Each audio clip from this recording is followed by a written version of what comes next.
aujourd'hui, on va parler de The Last of Us. Je n'ai pas vu l'épisode qui est sorti hier, aujourd'hui, en fonction des États-Unis, de la France, mais on va parler de la psychologie des personnages de The Last of Us. Alors pour ça, je vous ai préparé, comme d'habitude, un petit PowerPoint, parce que j'aime les PowerPoint. Et voilà le PowerPoint que je vous ai préparé pour parler de la psychologie des personnages dans The Last of Us. Le but va être de faire, par rapport à des citations, des petits profilings des personnages. Et donc, avec ces profilings, on va pouvoir voir quels dilemmes moraux ils sont confrontés. Parce que je pense que c'est une série qui est basée sur les émotions des personnages et sur la représentation de la vengeance versus l'amour. Donc, l'humanité, en fait, dans un monde survivaliste. Contrairement, par exemple, à des séries telles que The Walking Dead, etc., qui sont plus basées sur les zombies et la survie et comment survivre dans un monde apocalyptique. Là, c'est vraiment plus comment les humains interagissent entre eux dans un monde apocalyptique. En tout cas, c'est mon point de vue sur cette série. Donc voici la première citation sur laquelle on va se concentrer, qui est une citation d'Ellie. Alors les citations, je les ai autant tirées du jeu vidéo que de la série. Après tout ce qu'on a traversé, tout ce que j'ai fait, ça ne peut pas être pour rien. Alors qu'est-ce qu'Ellie voudrait dire à travers ça? Il y a une espèce de quelle est la raison de la souffrance? Comment on peut justifier cette souffrance? Alors attendez, donc à partir de cette citation, si on se base sur Man's Search of Meaning de Viktor Frankl, on peut se demander que Ellie, le personnage d'Ellie voudrait donner un sens à cette souffrance. Et quand on dit donner un sens à cette souffrance, ça voudrait dire qu'elle arrive à justifier ses actions notamment malsaines, ou alors qui ne sont pas justifiables dans un monde autre que celui d'apocalyptique, pour pouvoir vivre avec ses choix. Parce que c'est vrai que quand on a été une meurtrière, même si c'est dans un monde apocalyptique, ça laisse des séquelles. Et c'est vrai qu'il faut justifier ses actes. Et comment on justifie ses actes dans un monde apocalyptique? En donnant du sens. J'ai fait ça parce que je n'avais pas le choix. J'ai fait ça parce que, voilà, parce que. On ne dit pas et si j'avais changé les choses, et si j'avais changé, parce que sinon c'est comme ça qu'on rentre dans un trip d'anxiété. Mais alors là, on dit plutôt comment je peux justifier cela. Donc Ellie s'accroche à ses sacrifices passés pour justifier sa survie et ses actes. La psychologie existentielle dit que l'humain peut endurer tout, presque tout, s'il croit que cela a un sens. Donc on peut faire les pires horreurs si on arrive à les justifier dans notre tête. Ensuite, on va se concentrer sur le personnage de Tess. Tess qui dit: Tu sais quoi, Joël? On est les sales types. Ça fait longtemps que c'est comme ça. Tess. Alors, ce qu'elle voudrait dire là, c'est déjà une prise de responsabilité dans les actions. Et on veut dire, on pourrait même voir une certaine injonction d'imposer à Joël sa vision en lui disant: Mais tu sais, là, ce que tu vis justement par rapport à la phrase d'avant, si Joël a donné sens à sa souffrance et à ses actions, une Tess la ramènera à la réalité en lui disant: Écoute, c'est pas parce qu'on est dans un monde apocalyptique que nos actions sont justifiables et justifiées. Donc en psychologie, on peut voir une dissonance cognitive. Tess ajuste ses valeurs et ses actes pour réduire le conflit intérieur. Donc là, on voit que, justement, elle explique: nous sommes des sales types. Donc elle essaie d'expliquer à Joël la dissonance cognitive. Elle accepte que ses anciens repères moraux ne s'appliquent plus dans ce monde. Donc en même temps, elle dit bien: oui, certes, il y a une dissonance, mais en même temps, on est dans un monde tel qu'il est et on fait ça pour survivre. Parce que la preuve, elle fait ses actes. Elle sait que c'est une sale type, mais elle continue d'agir de la telle sorte. Donc c'est vrai que c'est un peu plus complexifié. Et en sociologie, comment on peut voir un petit peu la réaction de Tess, c'est qu'on va voir que quand la moralité devient contextuelle. C'est-à-dire que la morale, comme on a vu dans notre live sur la sociologie, il y a une fenêtre d'Overton. Cette fenêtre d'Overton, c'est un espace de bienséance et de morale. Cette fenêtre, elle peut se décaler en fonction de la situation donnée, de géopolitique, sociale, ou alors du contrôle médiatique et du contrôle de la pensée par des leaders. Ici, le monde a changé. Le monde a changé à cause du cordyceps, il y a des infectés, donc la morale a changé. C'est-à-dire que tuer devient presque moral dans certains cas. Alors que dans un monde tel que nous on connaît aujourd'hui, tuer n'est absolument pas moral. Il n'y a aucune justification qui expliquerait de tuer. Alors que là, tu vas t'es infecté, tu risques de te transformer, je peux te tuer, c'est un devoir moral, sinon tu risques d'infecter d'autres personnes, etc. La survie justifie des actes amoraux. L'environnement déshumanise, les normes s'effondrent. Terce ne cherche pas à être pardonné, mais à constater l'effondrement éthique. Donc voilà, en disant ça, c'est qu'il y a une certaine forme d'acceptation radicale, contrairement à celle de Joël, où là on voit bien qu'elle essaye de convaincre Joël de: il faut accepter qu'on n'est plus comme avant, que les normes ont changé, et donc que nos actions sont en dissonance avec le monde ancien dans lequel nous vivons. Donc là, je me suis basée sur Zimbardo, The Lucifer Effect, et Milgram, The Obedience to Authority, pour découvrir un petit peu tout cela à propos de Tess. Tous ceux à qui j'ai tenu sont soit morts, soit partis. Tous, sauf toi, putain. Alors ne me dis pas que je ne serais mieux avec quelqu'un d'autre, parce que la vérité, c'est que je serais juste encore plus terrifiée. Alors là, on voit concrètement une peur de l'abandon qui est immense, hein. Je pense qu'on peut se le dire, voilà, théorie de l'attachement. On peut voir un attachement insécure basé sur l'abandon. Et je dirais même plus loin pour le personnage de Ellie, je dirais un attachement évitant. C'est-à-dire que c'est pas quelqu'un qui va aller, comme un attachement anxieux, s'accrocher à Joël. Elle va au contraire le laisser prendre de l'espace parce qu'elle est comme étouffée par Joël. Mais en même temps, tout ce qu'elle a envie, c'est que Joël soit là et présent. Et donc, elle repousse pour essayer d'attirer, mais ce qui est une technique qui marche pas très bien et qui, de base, est liée avec les théories de l'attachement qu'on sent lien avec les parents. Et donc, vu qu'elle n'a pas eu de parents, on peut concrètement se dire que son attachement est insécure. Elle a été traumatisée par les pertes et donc elle surinvestit émotionnellement le lien avec Joël. Ça, c'est une phrase qu'on voit dans la saison 1, c'est le moment où Joël est prête à la laisser et au final qu'elle lui dit mais non, en fait, après tout ce qu'on a vécu, on a un lien, faut arrêter de se voiler la face. Joël qui était encore dans son trip de je vis comme ça parce que j'ai perdu ma fille, là elle essaye de lui faire comprendre qu'il y a un lien qui existe déjà, qui coexiste déjà et qui fait qu'ils sont liés les deux pour un long temps et voire même on peut le voir à vie, jusqu'à ce que la mort les sépare. La réaction typique des adolescents ayant vécu des ruptures précoces et répétées. Alors oui, ça c'est vrai que c'est une réaction qu'on peut retrouver, un lien d'attachement justement avec un adulte très profond, avec des personnes qui justement n'ont pas vécu ce lien avec des adultes, et donc quand ils voient une figure qui peut ressembler à une figure parentale, ils s'attachent très vite et de manière un petit peu disproportionnée, qui peut faire peur d'ailleurs aux adultes concernés, et ce, même dans le monde normal, pas besoin d'un monde apocalyptique pour ça. D'un point de vue sociologique, la disparition des repères stables, plus de famille, ni d'école, ni de communauté fonctionnelle, crée justement un environnement développant l'attachement insécure. Parce que justement, dans un monde où on n'a pas de continuité, on n'a pas de cadre et de normes, il est beaucoup plus difficile de se raccrocher à quelque chose autre que l'amour et les liens affectifs. Dans ce chaos, les liens personnels remplacent les structures sociales. C'est exactement ce que je viens de dire. Joël devient, pour Ellie, le seul pilier identitaire et émotionnel. Donc là, je me suis basée sur Émile Durkheim, Suicide, importance du lien social dans la cohésion individuelle. Donc là, je pense que importance du lien social dans la cohésion individuelle, ça veut bien dire, je trouve que ça correspond assez bien à The Last of Us, où on a besoin d'une cohésion humaine pour qu'on puisse vivre encore dans ce monde survivaliste, parce que sinon, quel est l'intérêt de vivre dans ce monde? Si on fait que le cycle de vengeance, si on ne fait que répéter la mort, il n'y a plus de justification à vivre. C'est pour ça d'ailleurs qu'on voit avec le personnage du frère de Joël, Tommy, qui va prendre une grande place en tant que leader de cette micro-société qu'ils ont réussi à recréer et qui est très importante pour lui et pour d'ailleurs sa femme, Maria. Parce que justement, c'est les citations de Joël. Si par miracle le Seigneur me donnait une seconde chance à ce moment-là, je referais tout. On voit qu'il y a quand même un impact de cette décision, et là il parle notamment d'avoir sauvé Ellie au lieu d'avoir sauvé l'humanité, d'avoir une possibilité de sauver l'humanité, parce qu'on ne sait pas si ça se serait passé dans une autre situation. On voit quand même que c'est un élément déclencheur d'un trauma, mais en même temps qu'il le referait. Mort tribale. L'individu protège son cercle intime au détriment du collectif. Donc ça, c'est littéralement le dilemme moral de Joël. Au moment où justement il va sacrifier l'éventuelle possibilité pour l'humanité d'être guérie grâce à un vaccin, face à un individu qui aurait pu mourir, mais qui était devenu son cercle familial, et son cercle, même j'ai envie de dire, son unique cercle d'intimité à ce moment-là, parce qu'il n'avait pas encore retrouvé vraiment son frère. Dans un monde sans état ni loi, les liens familiaux et affectifs deviennent prioritaires. Joël illustre un comportement typique des sociétés désinstitutionnalisées. Donc là, comment il justifie son action, si on revient à ce qu'on disait tout à l'heure, il va justifier son action par le fait qu'on est dans une humanité qui n'est plus humaine, justement, qui est apocalyptique, et donc il justifie ses actions comme un choix légitime. Alors qu'en vrai, dans un dilemme moraux, sauver une personne, si on fait le théorème du train, où on laisse un train, il y a deux rails, vous êtes en capacité de pouvoir changer le côté de rail, il y a une personne et 5 personnes sur les rails. Là, vous allez majoritairement choisir qu'une personne meurt plutôt que 5 personnes.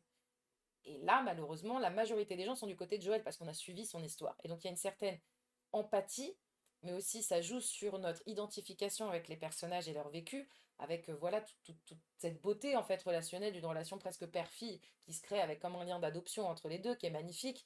Et donc forcément, on est du côté de ces personnages-là. Mais en termes d'humanité, bien évidemment qu'il serait plus bénéfique de tuer une gamine pour pouvoir éventuellement créer un vaccin qui pourrait sauver l'humanité.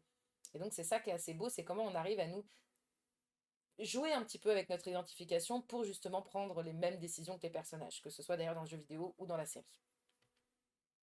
D'un point de vue de psychologie, c'est une réaction à un traumatisme non résolu. Donc il y a d'abord sa fille Sarah, puis ensuite sauver Ellie. Sauver Ellie devient en fait quelque sorte une forme de réparation. C'est comme par exemple dans les points de vue, par exemple, si vous avez des problèmes avec vos pères ou vos mères, vous allez souvent rechercher les traits de personnalité de votre père ou de votre mère au sein de vos futurs couples. Surtout quand on est plus jeune et quand on ne se rend pas compte de la théorie de l'attachement dont on parlait tout à l'heure avec Ellie. Et donc, plus vous allez chercher ça, plus vous allez vous retrouver dans des profils qui ne vous conviennent pas. Parce que justement, il y a une certaine forme d'abandon, et donc la théorie de l'attachement vous fait croire que cet abandon répété est une forme d'amour, alors que ça ne l'est pas.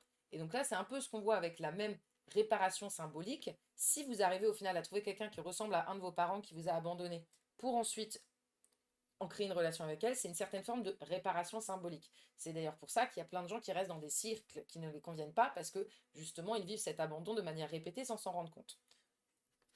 Et donc une forme de morale affective et protectrice, un choix dicté par l'amour et non par la raison. Si on voit la théorie de la pensée, il y a trois manières de prendre une décision. Une manière émotionnelle, une manière pragmatique et une manière sage. Les pragmatiques et émotionnels, c'est des extrêmes. Le but, ça serait de faire et d'une manière pragmatique et d'une manière émotionnelle. Et donc là, dans la situation de Joël, comment ça aurait pu se représenter? Peut-être qu'il se renseigne avec les médecins, qu'il en parle avec Ellie, qu'il prenne la décision avec Ellie, et qu'ensuite, ça ne soit plus sa décision, mais ce soit une décision commune, sociétale presque, de qu'est-ce qu'on fait. Est-ce que Ellie accepte de se sacrifier? Est-ce qu'on ne peut pas essayer juste de prendre son sang dans un premier temps? Est-ce que faire des compromis, en fait, entre le pragmatisme et l'émotionnel? Alors, nouvelle petite citation. J'étais censée mourir dans cet hôpital, ma vie aurait pu avoir une putain d'importance, mais tu m'as pris ça. Alors, phrase symbolique de Ellie qui est totalement en lien avec la citation qu'on vient de parler avant. En psychologie, on voit qu'il y a une crise existentielle, une perte de sens et un sentiment d'inutilité. Alors, quand on disait une perte de sens, euh, on voit tout à l'heure que le personnage de Ellie a besoin de se créer une quête de sens, a besoin de justifier ses actions et le monde dans lequel elle vit, et notamment tous ces... désolé, j'ai le hoquet.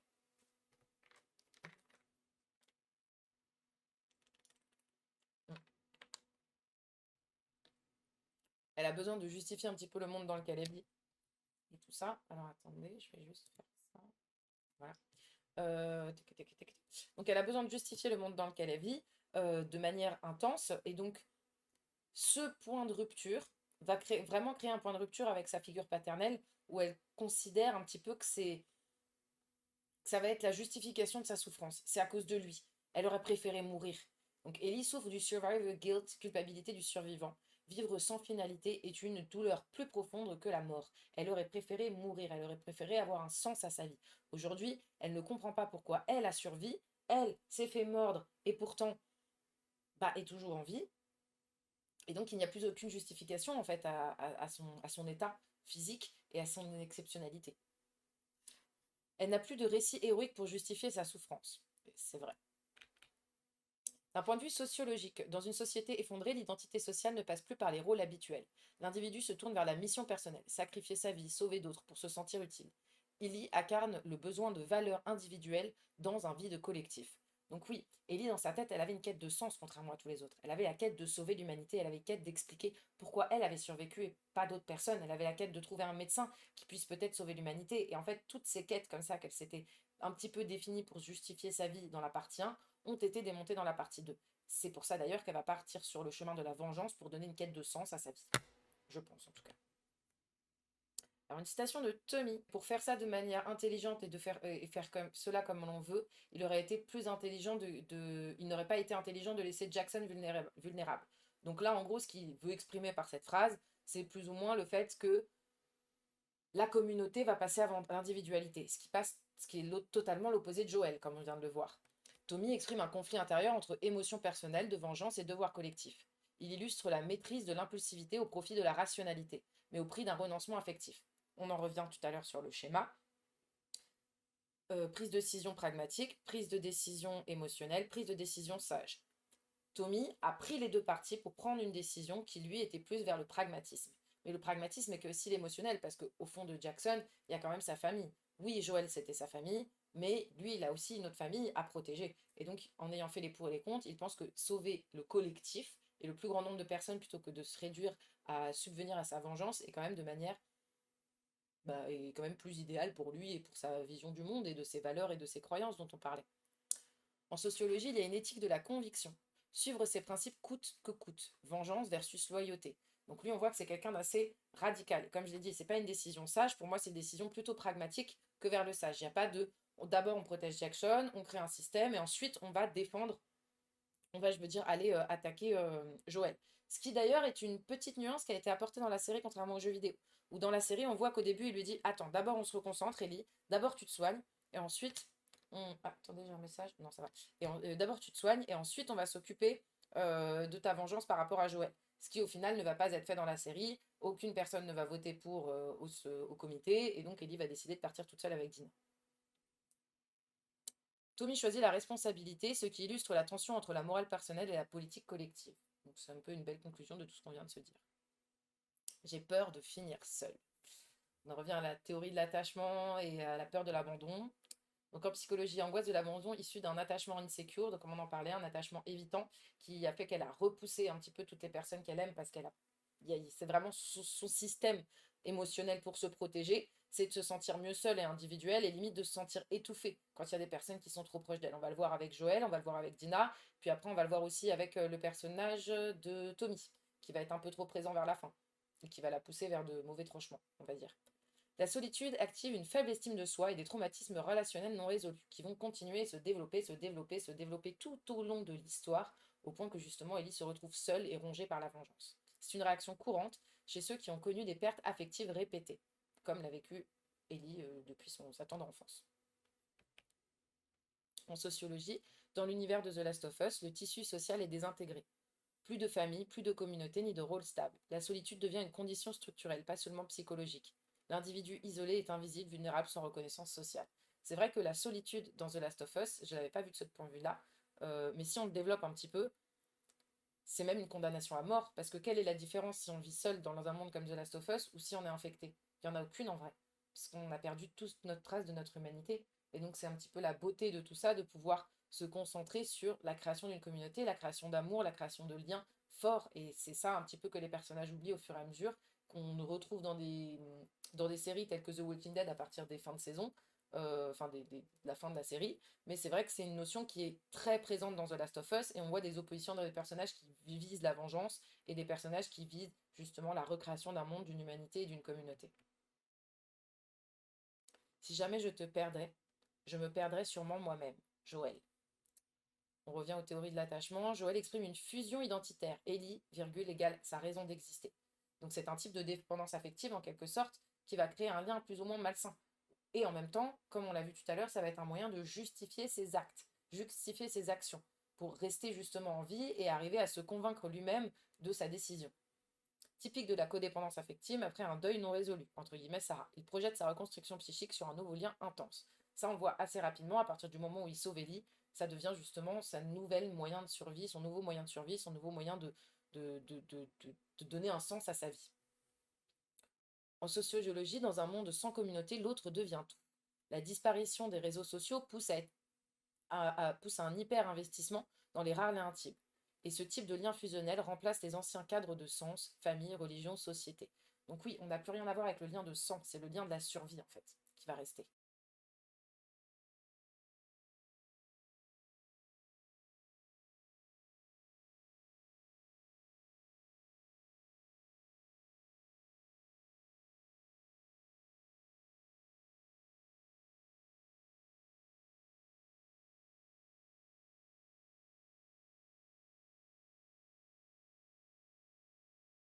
J'aime bien, je te jure, je te sors de là, tu vas tellement chanter pour moi. Alors c'est une chanson qui peut paraître dans la provocation, etc. Mais ce que je trouve intéressant, c'est qu'elle a un double sens. D'abord, c'est une promesse déguisée en menace. La parole semble douce, mais le masque asymétrique du pouvoir. Donc on voit qu'il y a une notion de pouvoir, parce que bien évidemment, je te ferai chanter, c'est un peu une manière de te dire je te laisse en vie, mais tu vas être à ma botte, tu vas être mon esclave. Par contre, ce qui est intéressant, c'est qu'elle veut quand même dire qu'il y a une notion de futur et d'espoir à qui elle donne. Parce qu'en vrai, chanter pour moi, même si c'est une forme d'esclavagisme, c'est pas la mort. Et quand on voit que dans ce monde post-apocalyptique, la pire chose que tu puisses avoir, c'est la mort, c'est quand même intéressant. Ou la torture, là, c'est vrai que c'est différent. Donc attendez, en psychologie, on peut voir la double lecture en apparence douce, projection vers le futur et maintien du lien humain, Mais le sous-texte est une menace camouflée. Si tu vis, c'est pour m'obéir, me divertir. Et il exprime une frustration intense contenue par une ironie glaciale. Le mécanisme de contrôle par le langage crée une fausse normalité dans un contexte de domination. Donc là, c'est exactement ce que j'expliquais. Il y a une manière de dominer, mais aussi une manière de donner un espoir et un futur. En faisant ce sarcasme, elle fait comprendre à la personne que elle la fera vivre certes sous sa botte, mais elle sera en vie. La vengeance, surtout quand on connaît le personnage d'Ellie qui prône la vengeance à tout prix, on voit quand même une certaine lueur d'espoir, et surtout quand on sait qu'elle s'adresse à Abby en citant cette phrase. Mais je ne vais pas en dire plus parce que la série de la saison 2 n'est pas finie. Alors, promesse déguisée en menace. Rappelle que même dans le contexte post-apocalyptique, la domination peut passer par des gestes et des rituels symboliques. Cette phrase devient une manière de s'affirmer sur l'autre sans violence physique, mais dans le cadre affectif imposé. Donc ça, c'est un moment où elle veut la sauver, et elle lui fait comprendre qu'en gros, si elle la sauve, ça veut dire qu'elle sera à sa botte. Mais en même temps, ça veut dire qu'elle sauve Abby à ce moment-là. Et donc, il y a quand même une transmission un petit peu émotionnelle qui est en train de se profiler. Et on voit justement que le personnage d'Ellie a grandi pour pouvoir dire cette phrase et n'est pas au même moment que elle pouvait être psychologiquement à la mort de Joël. J'ai lutté longtemps pour survivre et quoi qu'il arrive, tu finis toujours par trouver quelque chose pour quoi te battre. Alors là, on en revient aux mêmes choses par rapport à la psychologie du personnage. On tourne un petit peu en rond par rapport au personnage de Joël. Il y a un principe de résilience où le trauma devient un moteur de survie, mais aussi justement la justification d'avoir sauvé Ellie devient son moteur pour se raccrocher à vivre. Il illustre la résilience post-traumatique, redonner un sens à la vie après une perte, notamment sa fille, et en même temps après avoir restauré cette perte en sauvant Ellie. Dans un monde sans institutions, plus de récits collectifs et unifiants. Dans un monde sans institutions, plus de récits collectifs unifiants. Donc oui, le but est de créer un récit dans sa tête, que ce soit dans les croyances ou même auprès des autres, pour pouvoir justifier justement son comportement. Alors, mince, attendez, depuis tout à l'heure, vous avez ça du mauvais côté. Désolé mes chers amis, il faut me dire. Et donc voilà, donc il crée son propre système de valeurs basé sur le lien affectif et non sur les normes sociales pour pouvoir survivre. Donc là, on en vient toujours aux mêmes boucles. Donc là, je vais peut-être un peu moins me répéter. Pour Ellie, je pense que ça va être je ne suis qu'une fille, pas une menace. Ah ça, c'est super intéressant. Il y a une perception sociale de genre pour son âge et pour tromper ses ennemis.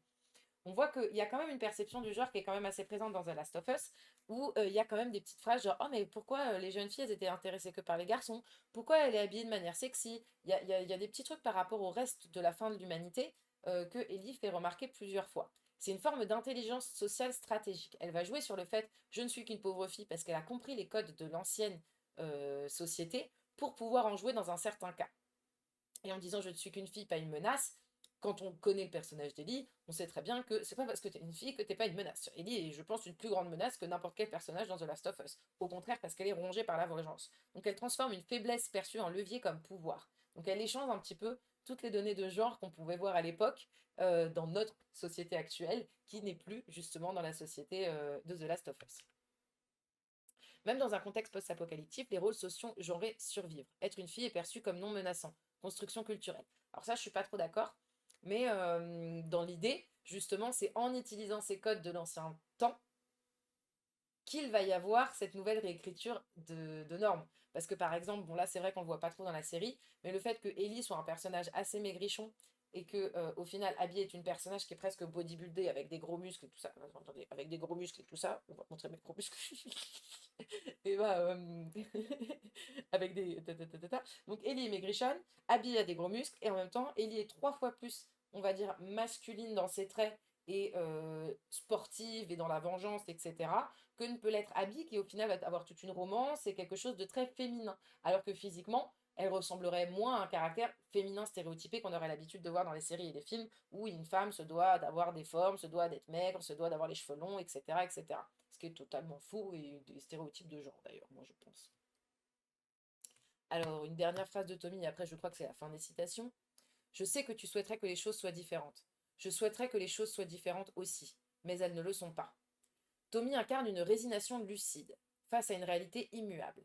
En gros, petit à petit, il accepte que le monde a changé. Il exprime une acceptation émotionnelle totale, un concept de radicale acceptance, donc acceptation radicale aussi. Acceptation sans condition de ce qu'on peut changer. D'un côté, quand on fait une acceptation radicale, il a été vu en pleine conscience et notamment dans les thérapies, que ce que ça veut dire, c'est qu'on accepte tout. Et si on accepte, ça veut dire qu'on a une certaine paix avec ce qu'on accepte.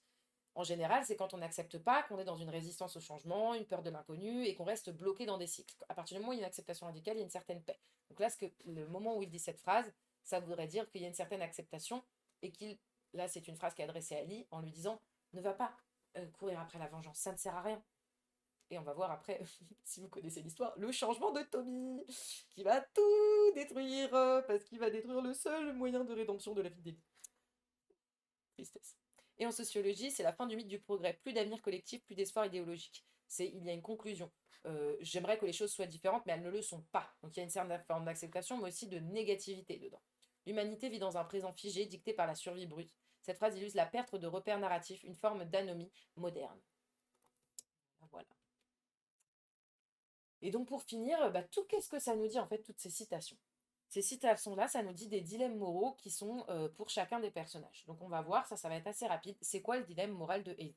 On voit que le personnage d'Ellie, en fait, c'est un personnage qui souffre de troubles post-traumatiques et d'un attachement insécure évitant, exacerbé par la perte de Joël dans la partie 2. Le dilemme moral, elle est déchirée entre sa quête de vengeance et la possibilité de construire une vie paisible avec Dina. Ça va être littéralement la quête de toute la partie 2, vous allez voir, et qu'on va parcourir à travers cette série qui remet, je trouve, en contexte extrêmement bien le jeu vidéo en termes de ressenti et d'identification. Ensuite, le dilemme de Joël. Joël est tenté par la perte de sa fille et développe une relation paternelle avec Ellie qu'il protège à tout prix. Le dilemme moral, justement, de Joël, c'est de sauver Ellie au détriment d'une possible cure au détriment d'un possible cure pour l'humanité. L'amour personnel sur le bien commun. La raison, les croyances, comment justifier justement nos actes. On en revient à la psychologie du personnage de Joël qu'on a assez bien décrit juste avant. Alors là, je me suis trompée de nom, c'est Tommy. Le profil psychologique, alors pragmatique, marqué par un deuil non résolu, chef du village et responsabilité. La vengeance de Joël devient son seul but après la mort de Joël. Son dilemme moral, c'est soit de protéger Jackson, soit de poursuivre la vengeance. Abby. Alors Abby, elle est poussée par la vengeance, puis confrontée à un vide moral qu'elle ressent après, avec une envie de reconstruction. Elle trouve une nouvelle raison de vivre à travers Liv. Et donc elle peut soit continuer cette vengeance, soit protéger la vie de Liv à ce moment-là. Et Dina, notre belle Dina, alors empathique, protectrice, elle cherche la stabilité, elle représente la voie de la raison et de la reconstruction. Alors son dilemme, c'est de soutenir Ellie ou de préserver sa famille, qui va être un dilemme assez complexe pour elle, qu'on va nous faire pleurer dans la suite. Et voilà, c'est à peu près tout pour la psychologie des personnages de The Last of Us. J'espère que ça vous a plu. J'espère que c'était quelque chose qui a pu justement vous apporter d'autres points de vue et une autre mosaïque interne des personnages de The Last of Us. S'il y a des séries qui vous plaisent, n'hésitez pas à me le demander et vous allez sur le Discord, vous mettez le nom d'une série, vous me dites analyse psychologique de personnages, je la regarde et je vous fais des petites analyses psychologiques des personnages, c'est quelque chose qui me passionne particulièrement. Donc j'espère que ça vous a plu, j'espère que c'était sympathique pour vous et que ça vous a permis d'avoir de nouvelles visions des personnages pour regarder ce nouvel épisode, l'épisode 5 qui vient de sortir aujourd'hui. Passez un très bon épisode de visionnage et puis je vais vous faire des bisous.